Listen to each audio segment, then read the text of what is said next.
Off we go. Welcome to Football's Golden Oldies from the Toll House in Lancaster. This is part one of the Danny Blanchflower story.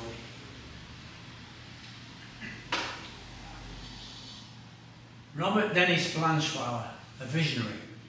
Robert Dennis Danny Blanchflower was born on February 10, 1926 in the Bloomfield district of Belfast, the first of 5 children. His parents, John and Selina, named him after his 2 grandfathers. Where do you begin to describe a hero and an immortal, because you can never hope to capture his true greatness? Many footballers have left an indelible mark on the history of the game, most for their performances on the pitch, some for their managerial skills, and others for tactical innovations. Few have left their mark because of the man they were. Danny Blanchflower is one of that very select band, and he signed for Tottenham Hotspur simply because he admired Arthur Rowe so much. In 2009, he was voted Tottenham's best ever player over 45 years after his retirement.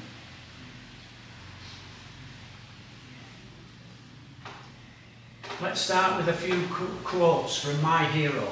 The great fallacy is that the game is first and last about winning. It is nothing of the kind.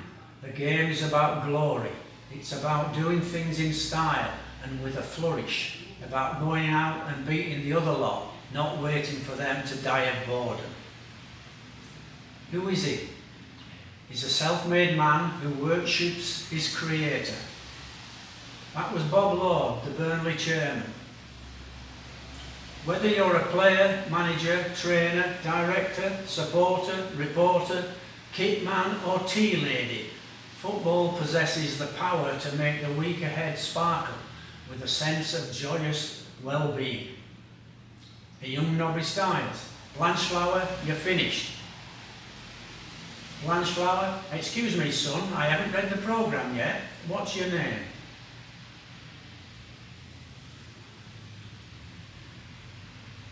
Very rare, a cerebral footballer. He was above all a visionary and unique. I've never seen anyone play like him or talk like him.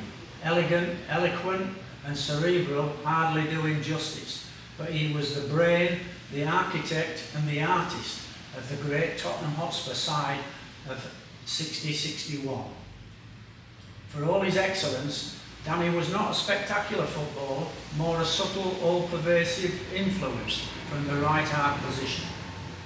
In his prime, between 1957 and 1962, he was one of the most creative players in the game, capable of dictating the tempo of a match like few others. And of course, Danny was responsible for taking the ideas of Arthur Rowe and Alf Ramsey into the 1960s to create a great team. Bill Nicholson was lucky enough to be the driver of the bus.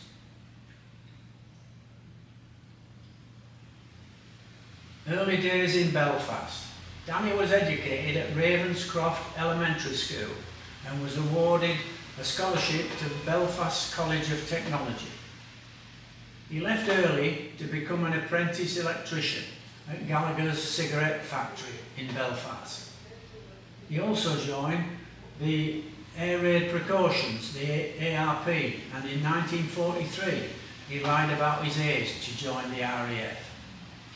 As a trainee navigator, he was sent to St Andrews University, Scotland. That's a photograph, very impressive, where he studied maths, physics and kinematics, plus maybe more importantly, he acquired a lifelong love of golf. By 1946, aged 20, he was back in Belfast, building a reputation as an outstanding footballer.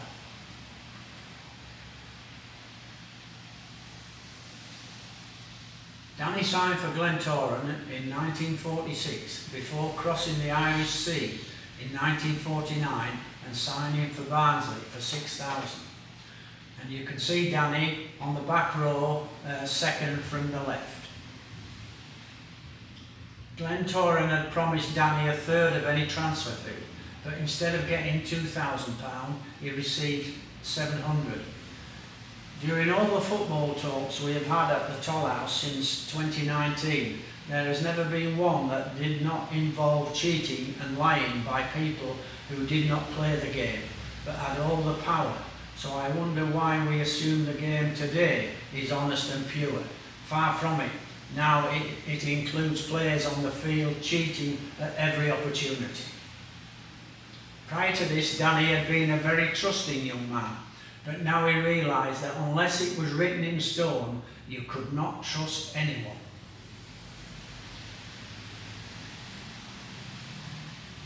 Departure from Barnsley. Training at Barnsley, like 95% of football clubs, consisted of running round the pitch and exercising all week without ever seeing a ball. Danny argued that he should be allowed time with the ball to enhance his skills. Danny confronted the manager, Angus C, who said, if you don't see the ball during the week, you'll be more keen to get it on Saturdays. Danny was amazed. If I don't see the ball all week, how will I recognise it and know what to do with it on Saturday? Seed replied, I'm the manager here and you'll do as you're told. At that moment, Danny's time at Barnsley was at an end. In the minds of many managers, 95% at this time, players were simply classed as obedient pawns, expected to obey all instructions without question. And Angus C picked on the wrong man in Danny Blanchflower. At this point, Danny would need to find a manager who was a kindred spirit, and luckily he found one, but only eventually on Tottenham High Road. Danny was told to put in a written transfer request if he didn't like the way the club was being run, which he did.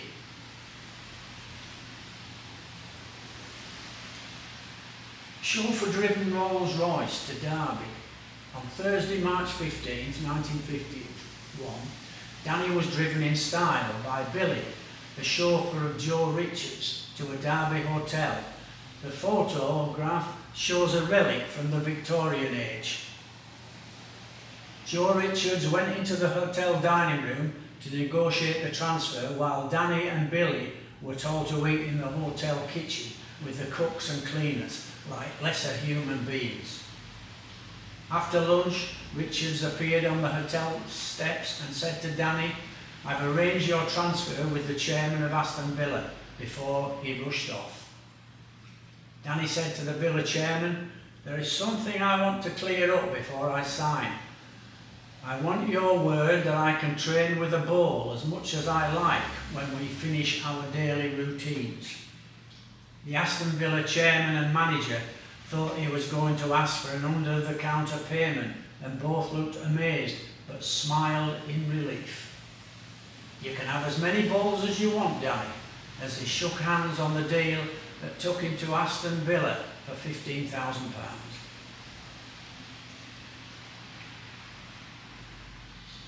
Pastors knew. The following day, George Martin met Danny at New Street Station, Birmingham, and they took the bus to Villa Park, a wonderful old stadium. He was impressed, steps climbing up to a red brick grandstand, and it looked like a huge aristocratic home from the past, rather than a football stadium. And those steps were always called the Stairway to Heaven. A tour of the buildings eventually led them to the field, and Danny sniffed in the air, swelled out his chest, and imagined a capacity crowd roused to a pitch of excitement. 2 days after riding in a Rolls Royce, Danny was in the Villa team, firmly planted at the bottom of the First Division, preparing to meet Burnley. Villa won 3-2, and Danny got a lot of credit in the local newspapers, but Villa were still rooted at the foot of the league table. It seemed that everyone expected Aston Villa to be relegated, but that thought never entered the head of Robert Dennis Blanchflower.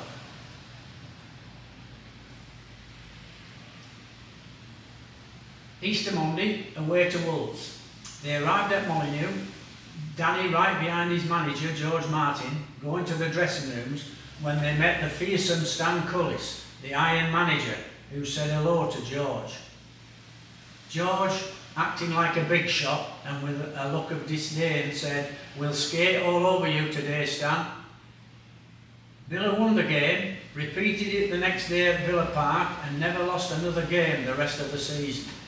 Such was the influence of Robert Dennis Blanchflower.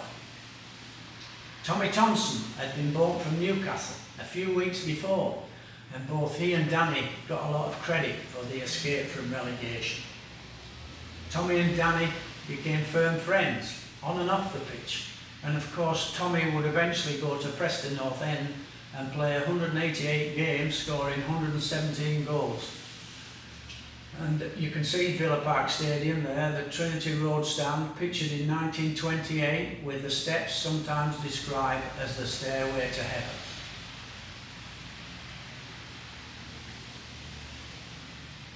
Change of manager, same results. George Martin's star, which had been very bright when he became manager, did not fall overnight but faded as the team faltered. His decline, like that of many managers, was, in a way, a public persecution, and everybody, directors, players, press and fans alike, were caught up in it. Danny didn't know whether he was a good or a bad manager, but he liked it and went to his office for a farewell chat. They wished each other well and said goodbye. A former Villa player, Eric Horton, replaced him but failed to change the atmosphere in the club or the results. By September 1954, Danny was fed up with it all and wanted a new challenge. He was actually frustrated with the apathy at Villa Park, and at 28 years of age wanted to be part of something progressive. So he looked to London. 3 short years later, Eric Horton took Aston Villa to Wembley to play Manchester United in the FA Cup final that they won 2-1. And you can see him leading the Villa team out and Matt Busby leading Man United out.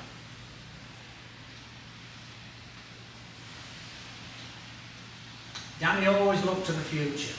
At Aston Villa, he had a column in the Birmingham Evening Mail, as well as a weekly radio show with Stan Cullis, the Iron manager, where his views were welcomed by fans all over the Midlands. Early in his career, he had considered studying accountancy for his life after football, but then realised journalism would give him lifelong security. Which club would he prefer? Wolves wanted him, but from a journalistic point of view, Manchester and London, where newspapers were printed, would be the favoured destinations. United couldn't afford the fee, as they were concentrating on youth policy and had 2 young wing halves called Coleman and Edwards, who looked likely to play in the next 4 World Cups. So that left London. Chelsea were worse than Villa. He wasn't keen on the defensive attitude at Arsenal, which left him with Spurs, whose manager Arthur Rowe, Danny idolised for his push and run style that had won the 2nd and 1st Division titles in consecutive seasons. Villa wanted £40,000, but Tom Whittaker of Arsenal made a final offer of £28,500, so Arthur Rowe stepped in with an offer of £30,000 and clinched the deal for a player who had developed into a top quality footballer. Arthur Rowe said the money he paid for Danny was the best cheque Spurs ever signed, and now they had a trio of minds that were on the same wavelength: Ramsey, Blanchflower and Rowe.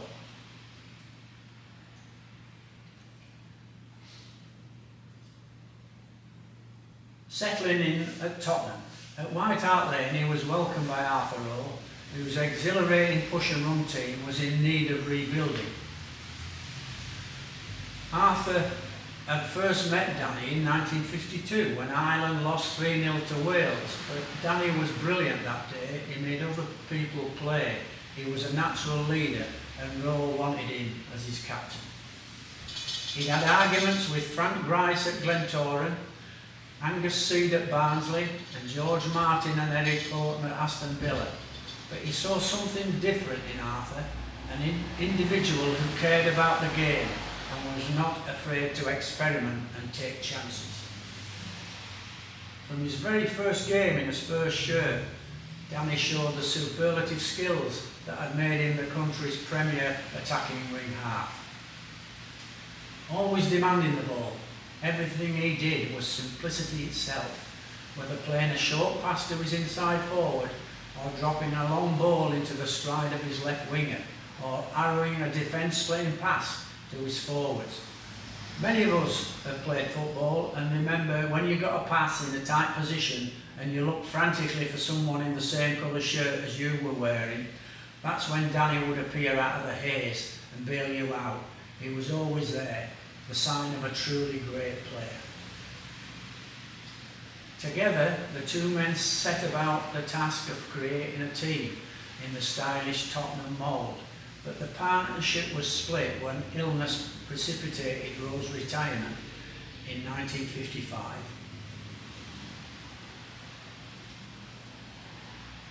A few bumps on the road. The new manager, Jimmy Anderson, though he made Danny his captain, was not on the same wavelength, and they clashed when Danny made tactical changes in an FA Cup semi-final, which they lost, so Anderson deprived him of the captaincy. Anderson ignored the fact that when Danny made tactical changes in a previous game that seemed lost, the changes brought about a stunning victory.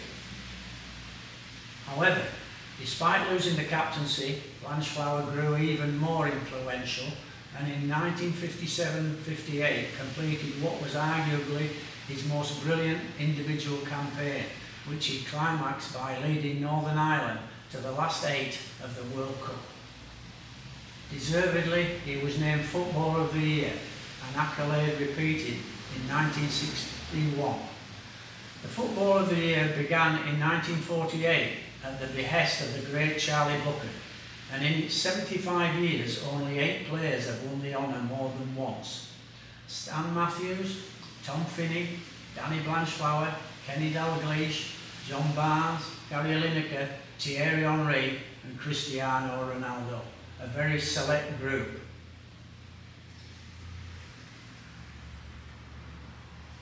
Change of manager, new horizons. On October 11, 1958, Bill Nicholson, who had been first team coach since 1955, was called to the boardroom at Tottenham and appointed manager in succession to Jimmy Anderson, and Bill never even asked what his salary would be. Spurs were 6th from the bottom of the First Division, and there was little indication that the greatest period in the club's history was about to begin.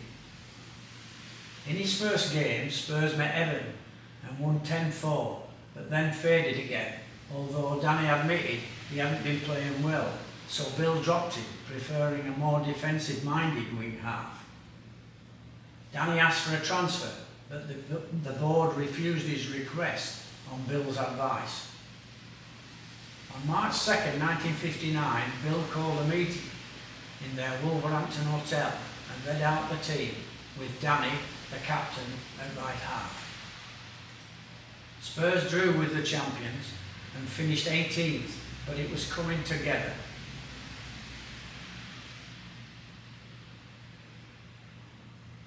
Hopes high in 1959-60. Before Easter, Spurs had bought Dave Mackay from Hearts to solidify the left half position and at the same time give Danny free rein to use his attacking abilities. Dave had fractured a bone in his foot earlier in the season and was still suffering side effects and said, "I'm not quite match fit, but wait until next season." As Tottenham left for a tour of Russia in the close season, Danny began to realise they had the makings of a very good team, with the addition of Cliff Jones and Ron Henry taking over at fullback from Mel Hopkins. In June 1959, Bill signed a goalkeeper, Bill Always Brown from Dundee, and you can see Bill in the photograph. Spurs started the season with a 5-1 win at Newcastle and went unbeaten for the first 12 games with this lineup Brown, Baker Henry, Blanchflower Norman Mackay, Medwin, Harmer, Smith, Brooks and Jones. The team was almost a finished article, but it just needed an upgrade in the forward line. The defence didn't change, but only 2 of the 5 forwards would survive.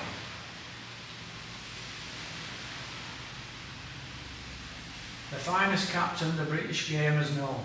Danny was perhaps the finest captain the British game has known, but was no saint. Any man who married 3 times can lay claim to his fair share of faults, so there is no point in running away with the idea he was a paragon of virtue. His eyes for the ladies showed just how seductive he found the twin ideals of romance and new experience. His younger brother Jackie, who's pictured here with Danny, was a very talented player who was robbed of his destiny at Munich, and he used to say, "I like to bet on the horses and a drink with the lads," while Danny preferred chatting to the ladies. Maybe Danny was like another football great, Dennis Filott, who Jackie played with for Man United. Dennis Filott was an exceptional football artist who would kiss a lady's hand when he met her and bring a red rose for the next encounter.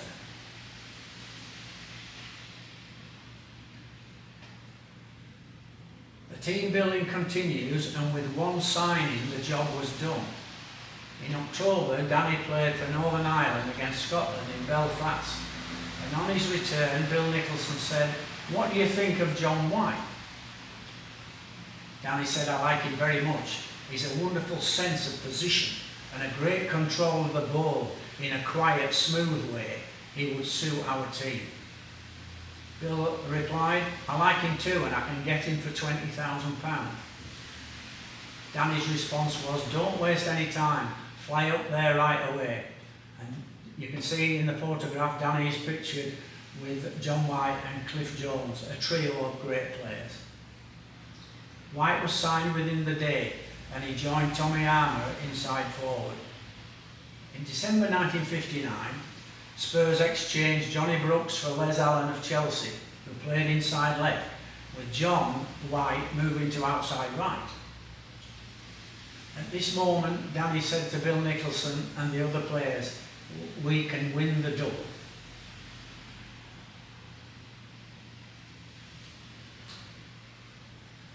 It was the next stage of push and run. In this type of system, you didn't want players hiding if they were having an off day. Blanchflower never did. He always wanted the ball. Maurice Norman said, "Danny could talk the hind legs off a donkey, but we all had so much respect for him.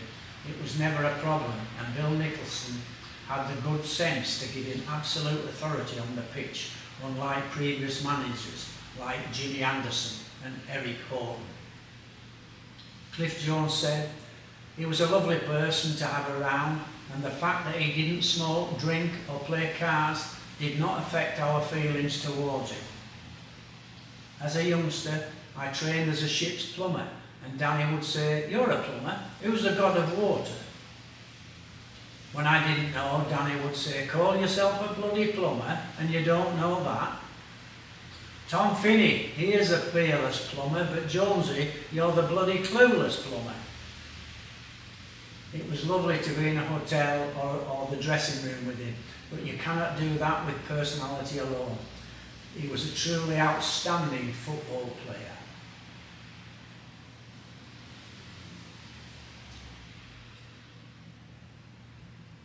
Was the double possible in 1960? The FA Cup 4th round at Crewe, and the town was buzzing with excitement, with people packing the pavements and hanging out of windows as they were convinced they could humble the mighty Spurs. Tottenham played cautiously and were glad to get away with a 2-2 draw, thanks to goals from Les Allen and Cliff Jones. They won the replay 13-2 with goals from Harmer, 4 from Bobby Smith, Les Allen 5 and Jones 3. A home game against Blackburn in front of 54,000 saw the Rovers win 3-1 and the dream died. As they entered the last fortnight of the season, the league title was still there to be won, with 3 teams in contention, Wolves, Burnley and Spurs. At home to Man City, Spurs got a penalty on the stroke of half-time. Cliff Jones struck it, Trautmann made a diving save and Cliff knocked in the rebound, but the referee, Gilbert Pullen, disallowed it.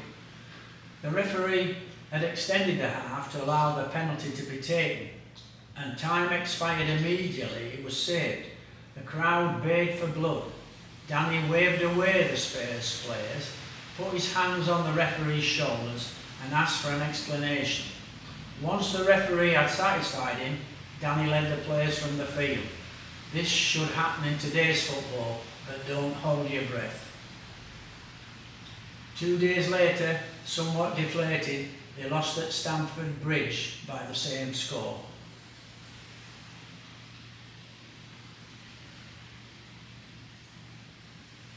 An hour before the game, Danny took the team onto the field, and as the crowd booed them, he spent 10 minutes lecturing them about the match that faced them and his expectations of them. Tottenham tore into Wolves and demolished them 3-1 to hand the initiative to Burnley, who went on to clinch the title, with Wolves winning the FA Cup. Danny said, "We made Wolves look old-fashioned that day and taught them that we were the new masters." The absolute determination with which he approached that match, the calculating way in which he inspired Nicholson's flagging team at a time when others would have simply folded, was evidence that here was a visionary with the steel in his character to turn dreams into reality. I hope you enjoyed listening to part 1 of Danny Blanchflower. Can I ask you all to subscribe and hit the notification button?